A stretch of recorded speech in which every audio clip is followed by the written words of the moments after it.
Comme vous le savez, dans la phobie du sang et des aiguilles, on se heurte à un problème de taille puisque les personnes qui s'exposent à une piqûre ou alors à une tache de sang ont tendance à tomber dans les pommes.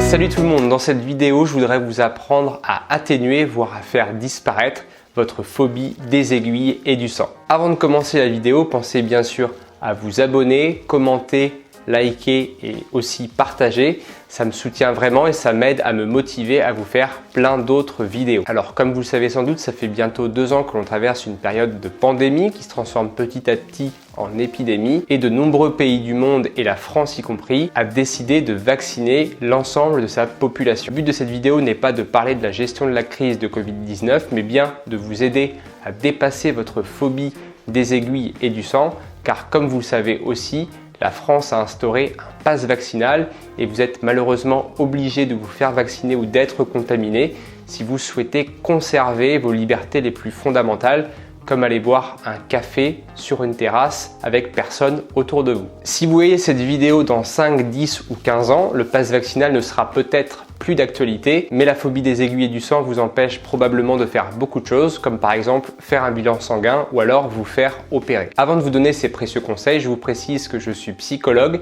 spécialisé en thérapie cognitive et comportementale, installé en libéral, et donc tous les conseils que je vais vous donner, ce sont des conseils que j'ai appliqués avec mes patients et qui ont prouvé leur efficacité. Premier conseil, il y a une technique qui marche très bien dans les phobies et c'est également le cas pour la phobie des aiguilles et du sang, c'est l'exposition progressive. Dans un premier temps, vous allez devoir définir un ensemble de situations qui vous font peur, puis vous allez les classer de la moins effrayante à la plus effrayante en fonction du niveau d'angoisse de 0 à 100 que vous imaginez ressentir si vous vous exposez à cette situation. Pour que ça soit un petit peu plus clair pour vous, je vais vous montrer tout de suite un exemple. On se retrouve donc sur un programme d'exposition consacré à la phobie des aiguilles et du sang. Vous avez au niveau de la colonne de gauche l'exemple 1 qui va concerner la phobie des aiguilles. Donc vous voyez ici un programme d'exposition en commençant par la situation la moins anxiogène avec une image d'aiguille qui est cotée à 30 en ce qui concerne le niveau d'angoisse imaginé ou ressenti. La deuxième situation, c'est une image de seringue.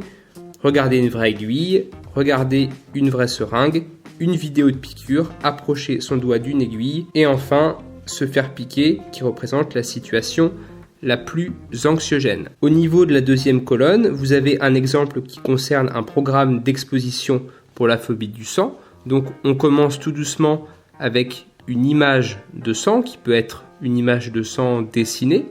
Ensuite, une fois que cette situation est maîtrisée, on passe à une image de sang réel, puis à une vidéo de sang, du faux sang. Alors vous avez tout un tas de tutos sur internet pour apprendre à fabriquer du faux sang. Et enfin, la situation la plus anxiogène, donc se piquer le bout du doigt avec une aiguille par exemple, et donc ce qui devrait a priori faire apparaître une goutte de sang. Donc il n'y a bien sûr aucun danger à se piquer le bout du doigt avec une aiguille si vous la désinfectez bien. Par ailleurs, les personnes diabétiques, vous le savez sans doute, se piquent le doigt assez régulièrement pour connaître leur taux de glycémie. Alors bien entendu, ce n'est qu'un exemple de programme d'exposition. Parmi les situations que je vous ai présentées, il se peut que pour vous certaines situations soient anodines et d'autres encore plus effrayantes que ce que j'ai noté sur l'exemple. Le plus important, ça va être de construire votre propre programme vraiment personnalisé et adapté à votre cas. Deuxième conseil, comme vous le savez, dans la phobie du sang et des aiguilles, on se heurte à un problème de taille puisque les personnes qui s'exposent à une piqûre ou alors à une tache de sang ont tendance à tomber dans les pommes. Et malheureusement, ça c'est une assez grosse entrave à l'exposition. Alors on explique ce phénomène assez simplement puisque selon les théories de la psychologie évolutionniste, l'évanouissement, le fait de tomber dans les pommes à ce moment-là, eh bien serait un réflexe de survie pour éviter l'hémorragie en cas de blessure. En effet, le ralentissement du cœur lors de l'évanouissement diminue l'afflux sanguin. C'est ce qu'on appelle un malaise vagal qui consiste en une élévation rapide du rythme cardiaque, puis à une chute brutale et à une chute de la tension artérielle qui conduit à l'évanouissement. Comment faire pour s'exposer aux situations sans s'évanouir et sans se blesser? Première astuce, s'exposer allongé et accompagné d'une personne pour éviter de se faire mal. Quand vous aurez pris davantage confiance en vous, il sera préférable de s'exposer seul par la suite pour obtenir de meilleures chances de guérison. Point important, je précise que l'évanouissement ne dure que quelques secondes et qu'il n'engendre aucune séquelle. Une fois que vous êtes allongé, vous allez pouvoir contracter l'ensemble des muscles du corps, les poings, les jambes, les abdominaux et les pectoraux afin de provoquer une hypertension artérielle, ce qui vous empêchera de vous évanouir.